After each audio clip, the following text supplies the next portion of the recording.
All in all, I'm really happy with that tribute to the Tamiya, the 1985 Hotshot. Hi guys, Brett here from Hearns Hobbies, and today I'd like to do an unboxing on Tamiya Hotshot. So what we have here is a re-release version, in fact, of an old racing kit. Now this was initially presented to the market in 1985, was its first release, and is somewhat iconic and was Tamiya's performance four-wheel drive race car at the time. So let's jump in the box and have a look. Okay, so what we're greeted with, I suppose first, we've got some parts trees here, and they've somewhat upgraded the plastics, I believe. It's like FRP plastics, got like a bit of fiberglass in it, you can see. It's really nice and resilient. The tooling looks fantastic that you'd expect from Tamiya. And although the kit in fact might be from 1985, the tooling looks as good as, I bet, as day one. Their moulds and injection moulding process is second to none at Tamiya, and I suppose that's how they've made such a name for themselves. So with the Hotshot, we've got some iconic parts now. I've got the red parts tree out. You can see here we've got our four wheel steering blocks, I suppose you call them.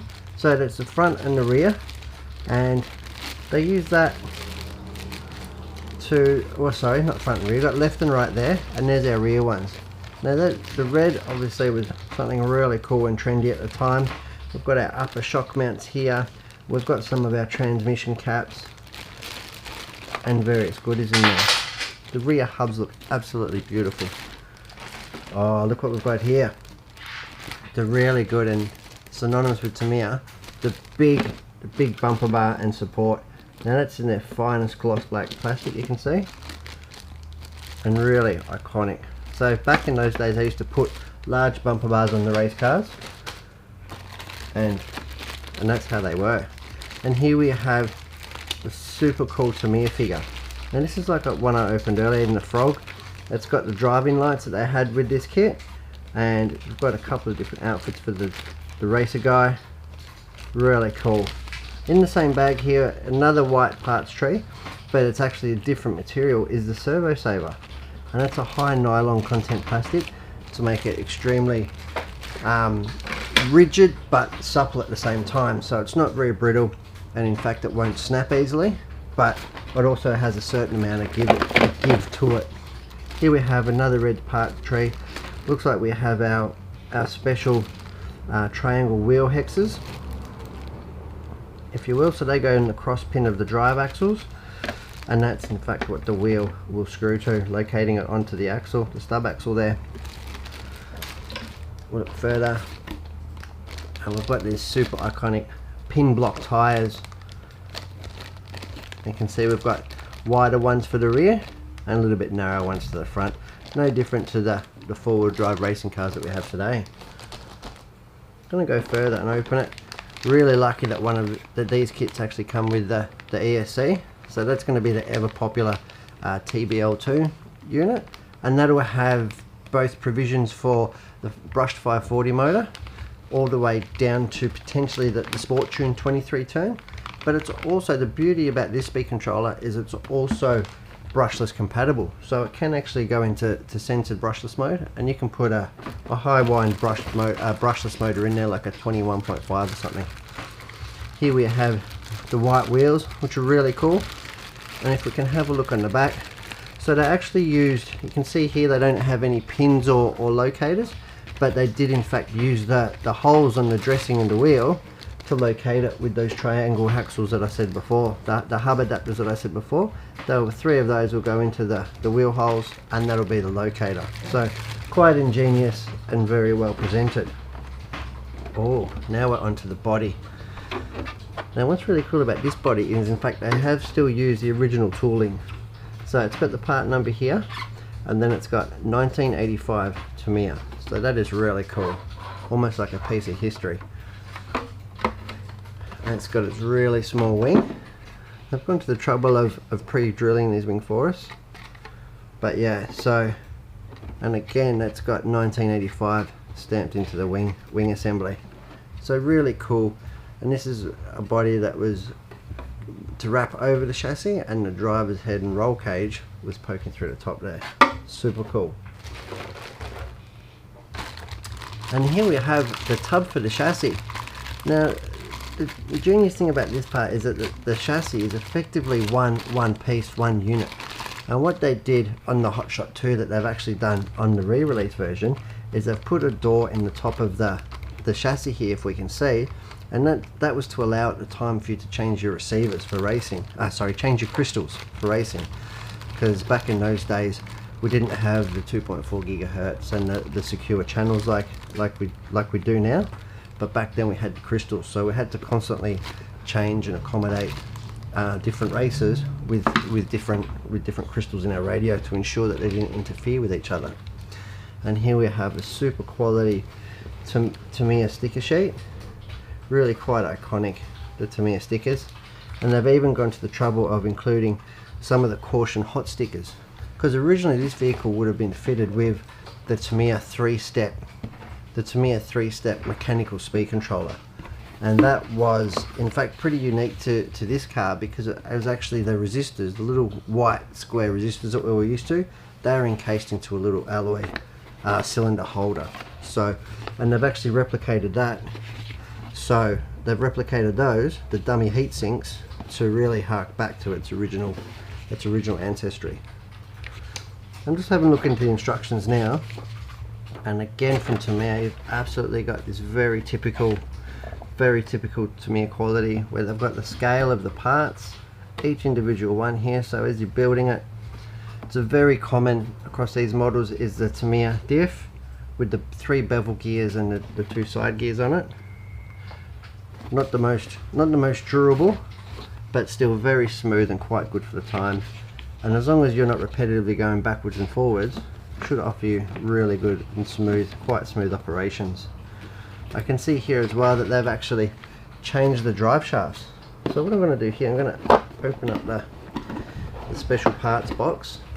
And Tamiya include this in all their kits. They're really well presented kits, if nothing else, Tamiya. So the special parts box in this one's going to include, I'll just get that out of the way. Let's have a look. I'm not going to open up each individual bag, but let's have a look what they give you in the special box. Take it out very carefully. Oh, there is our motor. There's our heatsink dummies. Okay. So here we have the first bag that I can see, in fact, is the gears for the gearboxes. Now, being four-wheel drive, of course, it's going to have front and rear assemblies. So they should be pretty much mirror image, front and rear. But there we go, high quality nylon gear set. And here we have our alloys and shocks. And again, you can see we've got really nice anodizing and machined shock bodies. We've got a couple of tubes of grease, so we'll have the moly grease for the gears, and we'll have some ceramic grease for the bushes and the bearings. Also here we've got this is exactly the part I was talking about. So this is the dummy heat sink, and that's exactly what they were like on the old kit. So you would put your resistor in there, and that's the part that would get warm. And they've done that, of course, to replicate the old speed controller system of the 2 resistors. We have our damper oil, our greases. Now, of course, this car is only fitted with 2 shock absorbers. So the modern cars have got 4 shock absorbers, 1 on each corner, where this car had monoshock. So it used 1 front and 1 rear, which was quite cool at the time and was very much on trend. So it uses 1 front and rear shock absorber, and then uses a sway bar in effect, or a torsion bar setup to in fact offer the spring if the car was leaning to one side. So it was a pretty cool feature, not something used anymore, but was really cool at the time. Here we have our Tamiya spec Mabuchi motor, which is really cool. Even genuine Tamiya sticker on there. Really nice, really good to see. This bag here, I can see we've got various bits and bobs. Here we have the classic Tamiya 4-way tool. We've got some ball ends, we've got a little flat Tamiya spanner. We've got some double-sided tape to help mount your radio gear, your receiver and your ESC.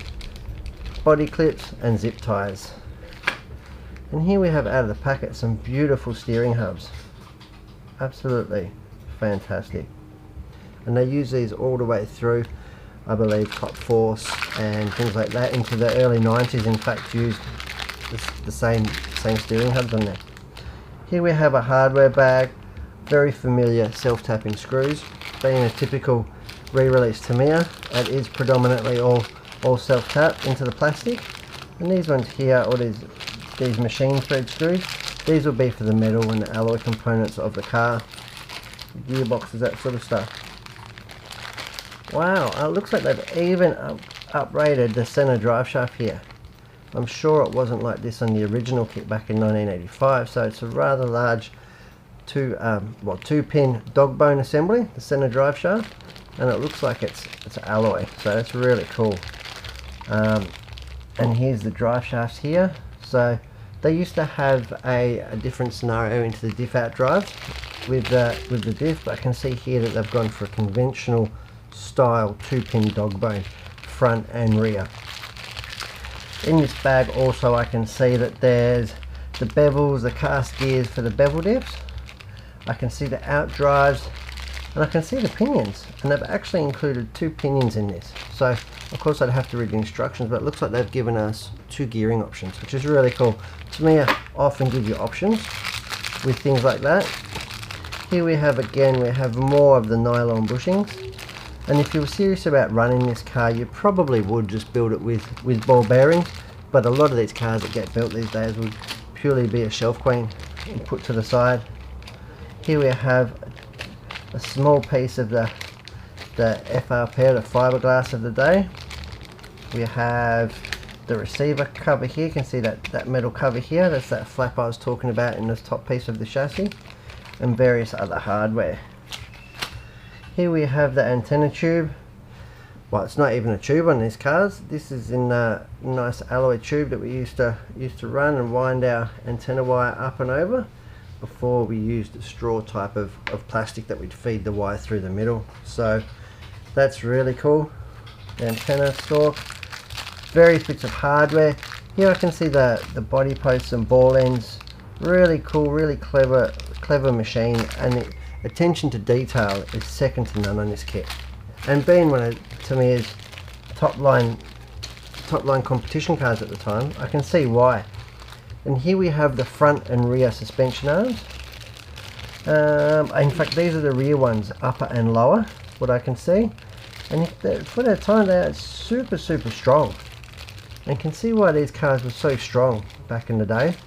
Given the fact that they were 540 powered and big, beefy, chunky arms like this, you can see that they would have been quite robust.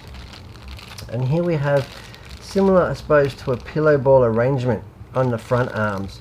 So the front steering block would sit in between there, sandwiched with the ball ends and like 2 sandwich plates, and that would give us the slop-free and smooth movement that we'd need to have the up and down of the suspension and the twisting, if you will, or the lateral movement of the steering. So really cool.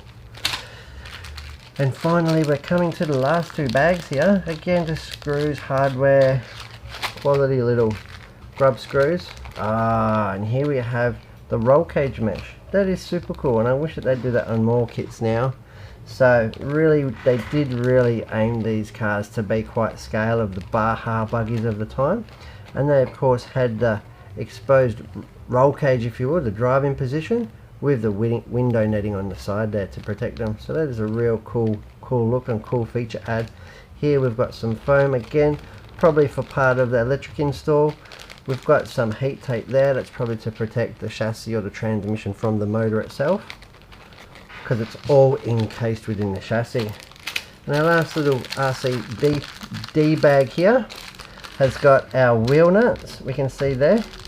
And it's actually got these shims. Now these shims here, these little steel pieces that you can see, they are to adjust gear mesh and get the various pinions in there. So they've included those, which is really cool, to give you a few gearing options and to set the correct gear mesh. So all in all, I'm really happy with that tribute to the Tamiya, the 1985 Hotshot. I think Tamiya have outdone themselves again with recreating a model from the past. and I'm sure it's better where it needs to be in the aspects to ensure that it's better than it ever was. So that's the unboxing of the Tamiya Hotshot. Okay guys, so I'd like to talk to you about a couple of things you'll need to actually finish your kit off. And the first thing here in the building and finishing of your kit will be the 9 Steps Industries Vintage RC Car Toolkit. Now that's a 4-piece kit with the 2 Phillips heads, the pinion, the 1.5mm pinion screw, and also needle nose pliers. And that's invaluable in building, servicing and repairing your kit. The next item on there is the all-inclusive Tamiya Get It Going package. And what we have here is your radio, your battery charger and your steering servo. Again, that's going to be everything you need to get your kit going. The last piece of the puzzle is going to be the painting of your body. If you've bought a kit that's come with a clear body, you're going to need polycarbonate paint. And I strongly recommend looking towards the Tamiya PS range. The PS means it's polycarbonate safe and flexible, ensures a quality finish that'll last for a long time. For any further information and videos on all these items, please check our YouTube channel. Thanks for watching.